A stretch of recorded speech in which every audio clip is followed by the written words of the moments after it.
Hello everyone, this is Linkimus Prime, and this is an interesting one because no one else is really reviewing this figure. Um, there actually isn't really any other reviews except for like one, but there isn't any commentary in the video. So I figure why not just take a look at this guy, because I did just decide to bite the bullet and get it. Yeah, no one else is reviewing this, so I guess I will do that. But so just for content, I wanted to get in at least like one video for this month, and I figured this would be perfect for spooky month because Nemesis. Yeah, but I was really excited when this was first revealed because I love Nemesis Prime. I love it's literally it's just Optimus Prime, but black, and it's so cool, and I love it.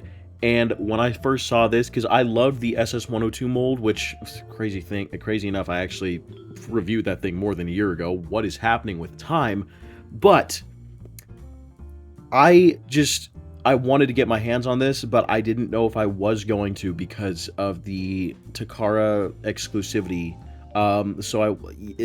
Because of that, I knew it was going to be like really expensive, really hard to find, and it wasn't until I came across this store called Toy Arena, which is based in Southern California, and they actually had, like, they brought in a bunch of stock of figures. They got in the Studio Series 86 Optimus Prime, which I also bought from them. I do intend on reviewing that pretty soon here.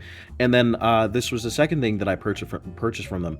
And because they're pretty close to my state, like we're literally side by side, they get stuff to me quickly. So that's one thing that I really like. In fact, I will include a link to Toy Arena in the description, but their prices are pretty good. Now, for this, I will say I did pay $80. I did pay $80. Now, it was $70, but it's because of the shipping. So, in reality, it is $70 on the Toy Arena website, which is not great for a Voyager class, but is understandable for a Japanese import, so I'm not really complaining about that. But $80 is $80. But yeah, getting right into it, man, it's so cool to me that this exists, because I didn't expect this figure to actually happen.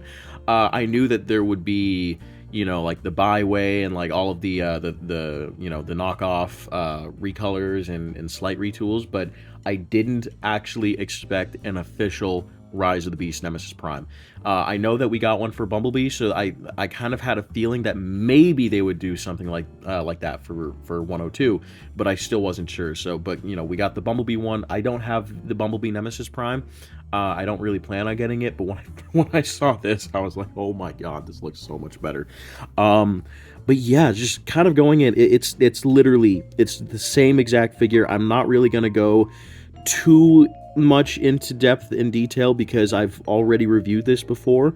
But I just gotta say, like, the only thing I can really talk about here is the color scheme, but I love the Nemesis Prime color scheme. I will say majority of this video may potentially just be comparisons, because, while, like I mentioned before, I've already reviewed 102, but here's 102, and oh my god, do these guys look absolutely fantastic next to each other. Yeah. So yeah, I had to get it, considering that, I had the money at the time, of course, but also because of how close and how fast I would get it, I had to get it. So yeah, just side by side, same exact figure, different color scheme. I absolutely love it. I will say I may potentially, I believe in January they are going to be reissuing the 102 Prime, just because the exclusivity contract kind of is withholding this specific mold with Target right now.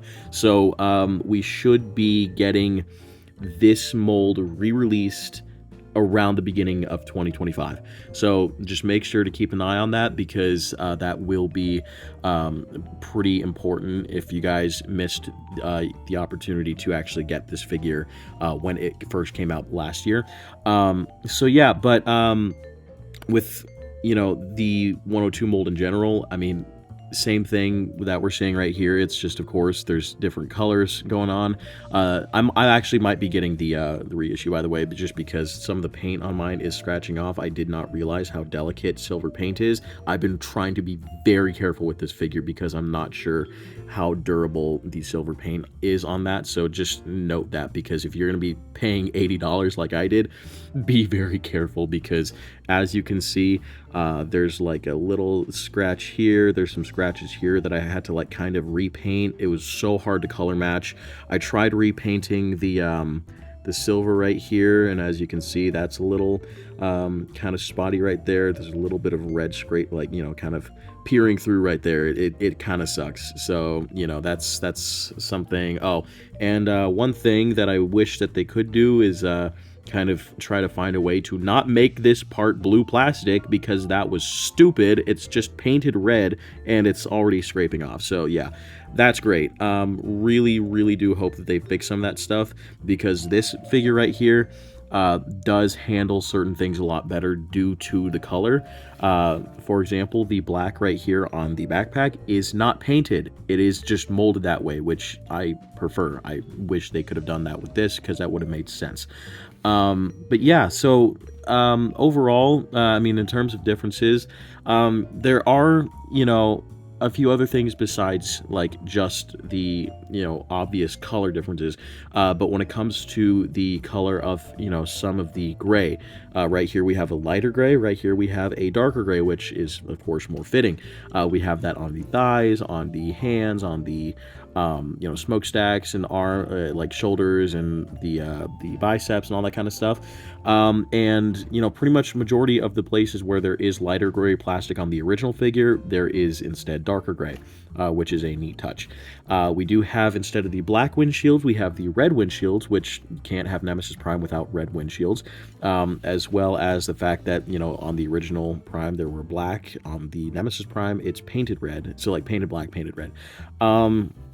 Same tires, same wheels, I mean, same silver paint there. Of course, another difference being, you know, while we do have the silver for some of these areas, like on the shins, on the knees, on the sunbeam thingies, we do instead have silver paint right here on the crotch region and on like the waist region. Whereas, you know, on the original figure, it was this same kind of dark gunmetal silver that we got on the abdomen area on the sides, and this one actually does have that same gunmetal gray. So, you know, there are some areas where they did keep certain things the same, but in terms of like stylistic and paint differences, you know, there are some areas where it is different. Other differences, of course, is, you know, we have the yellow right here, which this isn't necessarily accurate. This is more concept art accurate, but I'm glad that it is this way, because we were able to get the kind of, you know, cyan teal color right here instead as replacement, which is more Nemesis Prime fitting, you know what I mean.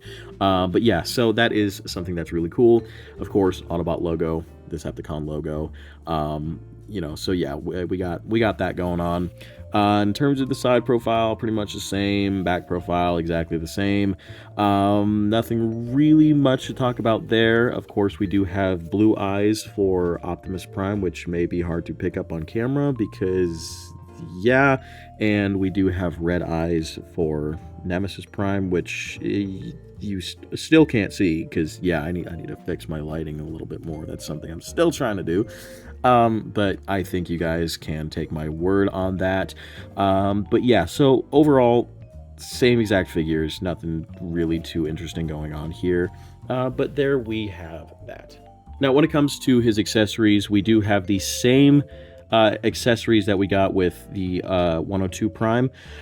Instead, however, we do get the darker gray, of course, instead of the lighter gray, and the arm blade is actually black plastic that's painted with the lighter silver, which looks a lot better in my opinion. I love the way this looks. Just to compare, here is the original one. You can see it's a dark gunmetal silver, painted over blue plastic, but you know, yeah, so pretty much same thing. And there we have those, and then of course, you know, with the arm cannon, here's the one with the original 102 and the one with the Takara 102. So yeah, again, lighter gray, darker gray, and yeah, and of course the weapons attached the same exact way they do on the other figure.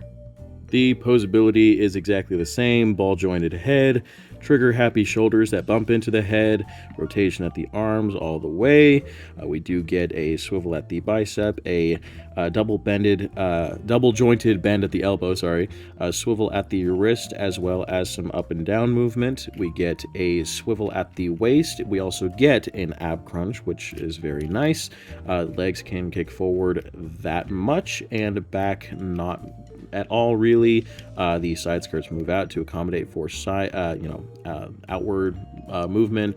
We do have a swivel at the thigh, a little over 90-degree bend at the knee, and of course we do have a pivot at the ankle, as well as a ball joint. So that does, allow a little bit more, bend right there, and a swivel. So yeah, articulation pretty much exactly the same as it is on the other figure. Now, I'm going to do something in this video that I've actually never done before, and that's not show the transformation, because I've already reviewed this figure. So I will be linking that video in the description, by the way, just so you guys, if you guys want to go back and watch it to have a sense of the transformation. But at the same time, this figure's been out for a while. I'm sure many of you guys have seen many reviews and videos on this figure and already kind of know how the transformation works, so there's really no point. But I just wanted to showcase the vehicle mode, because holy crap, does this look awesome. We do pretty much, it's black, of course, but the thing I love is that instead of silver, they did add a, kind of like that teal cyan line going across. I love the way that looks. It looks so cool. Of course, we have the red painted here for the sides of, the side windows. We get the same, like chest details we got on the front, except, and of course, storage for the weapons is exactly the same. We got the same kibble. Not a huge deal to me with the kibble anymore. I'm practically used to it on this mold, so I don't really care. But yeah, so man, just this thing looks so cool in vehicle mode. And of course, just to put him side by side here, he is next to the 102 Optimus Prime, and as you can see, same details all the way around, pretty much just the same everything except different color schemes. So yeah, overall, man, just really happy to have this figure, just because I love, again, I've said it before, I'll say it again, I love Nemesis Prime. I love, just the idea of Nemesis Prime, and just having these side by side is so cool. But yeah, so there we just have kind of like that side by side comparison, and overall just looks absolutely amazing. Now, just for a quick size comparison, here is the Rise of the Beast Nemesis Prime next to the Bumblebee movie concept art Megatron, and man, these two also just look really good together. Like, I can just imagine a battle between these guys, and oh man, yeah, that looks really cool. The SS-38 Bumblebee movie Optimus Prime, Rise of the Beast Scourge, which is already technically like a Nemesis Prime type character, so technically these are both Nemesis Prime from the same movie. Yeah. The Byway SS-32 Nemesis Prime, and the Studio Series Rise of the Beast Bumblebee. And overall, I just gotta say that, while this review wasn't like necessarily a review, it was more of a comparison video, I still wanted to just appreciate this figure for what it is. I mean, of course, I've mentioned before, it's the same exact figure as Optimus Prime, just in black, but I love Nemesis Prime, and I wanted to take a look at this figure, especially considering how it's just no one's reviewing it for some reason. I just wanted to kind of put out, just a proper, just my opinion on the figure, and as someone who already likes the Rise of the Beast mold, I just automatically love this figure, and I love it even more just because it's Nemesis Prime. Just the mold is great. The QC on this is actually really good. I forgot to mention that the QC is very good. I have no scratched paint on my copy. I have no loose joints on my copy. Everything is in very good shape. But yeah, so overall, just very good figure. Wish I didn't pay $80, but I understand why I paid $80. Yeah, overall, I would recommend it if you guys are willing to drop that kind of money, and if you guys are just huge Nemesis Prime fans, just absolutely get it. Again, I will link the I will put the link to the store that I bought this from in the description of the video, and as well as link the original SS-102 Prime review that I did, just so you guys can get a sense of, that figure and that review. But yeah, so overall, that is pretty much it for this review. I hope you all enjoyed. Please like, comment, and subscribe. Happy Halloween, and I will see you guys in the next video. Peace.